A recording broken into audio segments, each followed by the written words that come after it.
स्वागत है आपका इस खास विश्लेषण में। आज हम बात करने वाले हैं आईपीएल 2026 के उन बेहद रोमांचक और सच कहें तो काफी टेंशन वाले प्लेऑफ्स की। हम सिर्फ मैचों की बात नहीं करेंगे, बल्कि मैदान के बाहर चल रहे उस हाई वोल्टेज ड्रामे और उन क्रूशल नियमों को भी डिकोड करेंगे जो इस फाइनल वीक से पहले हर क्रिकेट फैन के टिप्स पर होने चाहिए। तो आज के एजेंडे पर एक सरसरी नजर डाल लेते हैं। हम शुरुआत करेंगे पॉइंट्स टेबल की उस कांटे की टक्कर से, फिर समझेंगे इस प्लेऑफ के फॉर्मेट को, उसके बाद बात होगी वेन्यूज और कुछ बड़े मुकाबलों की।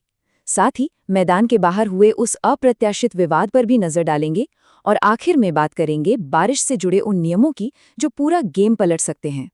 इस सीजन का थ्रिल समझना है तो चलिए सीधा अपने पहले सेक्शन की तरफ चलते हैं और देखते हैं कि प्लेऑफ की ये रेस कितनी ब्रूटल रही है।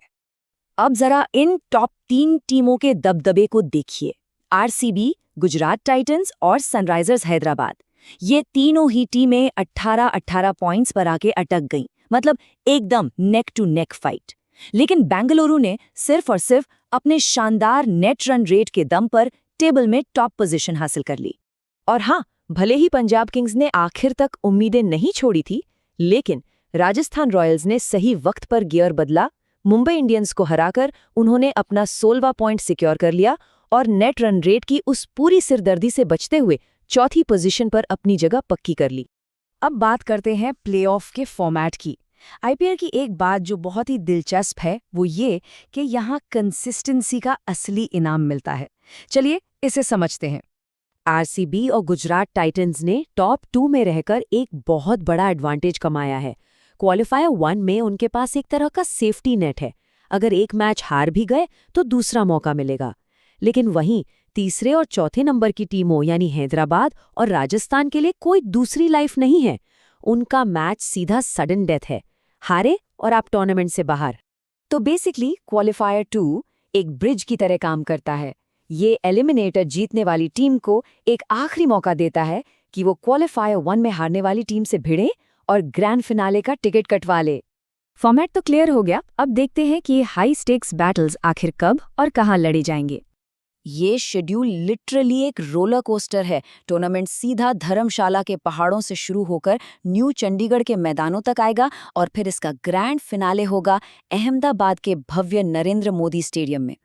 एक्शन की शुरुआत होगी क्वालिफायर 1 से।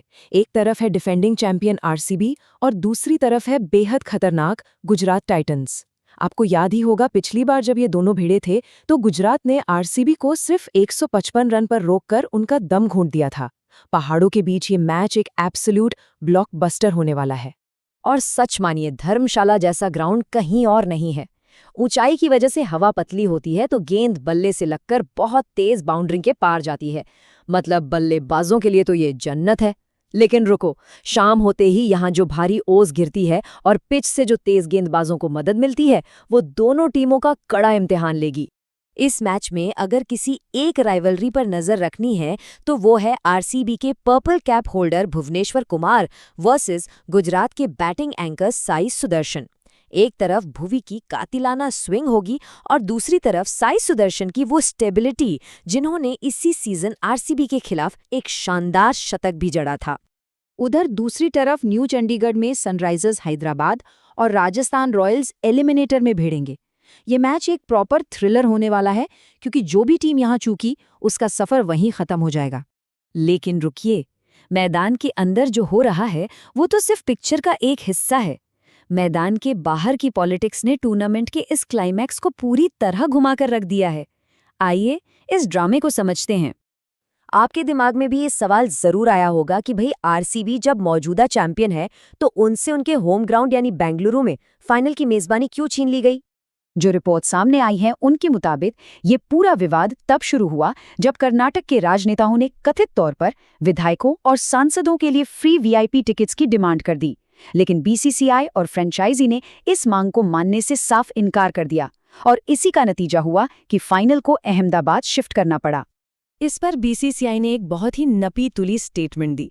उन्होंने बस इतना कहा कि लोकल अथॉरिटीज की कुछ ऐसी मांगें थीं जो उनके तय किए गए प्रोटोकॉल और गाइडलाइंस के बाहर थीं, इसलिए उन्हें मजबूरन वेन्यू बदलना पड़ा। हालांकि इस कहानी का दूसरा पहलू भी है। कर्नाटक के उप मुख्यमंत्री डीके शिव कुमार ने इन सभी दावों को सिरे से खारिज कर दिया। उनका कहना है कि वेन्यू शिफ्ट करने का फैसला सिर्फ और सिर्फ स्टेडियम की कैपेसिटी और दर्शकों की संख्या को ध्यान में रखकर लिया गया है। टिकट डिस्ट्रीब्यूशन से इसका कोई लेना देना नहीं है। खैर, विवादों को साइड में रखते हैं और अपने आखिरी सेक्शन की तरफ चलते हैं। चलिए देखते हैं कि कैसे प्रकृति, खास तौर पर धर्मशाला का मौसम, इस प्लेऑफ का अल्टीमेट बॉस साबित हो सकता है। वैसे तो क्वालिफायर 1 के लिए मौसम एकदम साफ बताया जा रहा है, लेकिन हम सब जानते हैं कि पहाड़ों के मौसम का कोई भरोसा नहीं होता, वो पलक झपकते ही बदल जाता है। तो सवाल ये है कि अगर अचानक बारिश आ गई तो क्या होगा? आईपीएल की रूल बुक में इसका एकदम क्लियर कट प्लान है। अगर बारिश ने खलल डाला तो पहले एक सुपर ओवर से मैच का फैसला होगा। अगर वो भी टाई हो गया तो लगातार सुपर ओवर्स खेले जाएंगे। लेकिन अगर बारिश रुकी ही नहीं और एक भी गेंद फेंकना मुमकिन ना हुआ तो फिर लीग स्टैंडिंग के हिसाब से जो टीम ऊपर होगी उसे सीधा विनर मान लिया जाएगा। और सबसे बड़ा कैच यहाँ पर है, क्वालिफायर 1 के लिए कोई भी रिजर्व डे नहीं रखा गया है। इसका सीधा सा मतलब ये है कि अगर बारिश की वजह से मैच पूरी तरह धुल जाता है तो टेबल टॉपर होने का फायदा आरसीबी को मिलेगा। वो बिना खेले सीधा फाइनल में पहुंच जाएंगे और गुजरात को क्वालिफायर 2 खेलना पड़ेगा। तो लीजिए, फॉर्मेट सेट है, वेन्यूज तैयार हैं और मौसम के नियम भी क्लियर हैं। अब देखना यह है कि क्या आरसीबी गुजरात टाइटंस जैसी खतरनाक टीम के सामने अपना ताज बचा पाएगी या फिर गुजरात, हैदराबाद या राजस्थान में से कोई नया चैंपियन उभर कर सामने आएगा। सच कहूं तो क्रिकेट का यह हफ्ता भुलाए नहीं भूलेगा। इस एक्सप्लेनर में हमारे साथ जुड़ने के लिए बहुत बहुत शुक्रिया।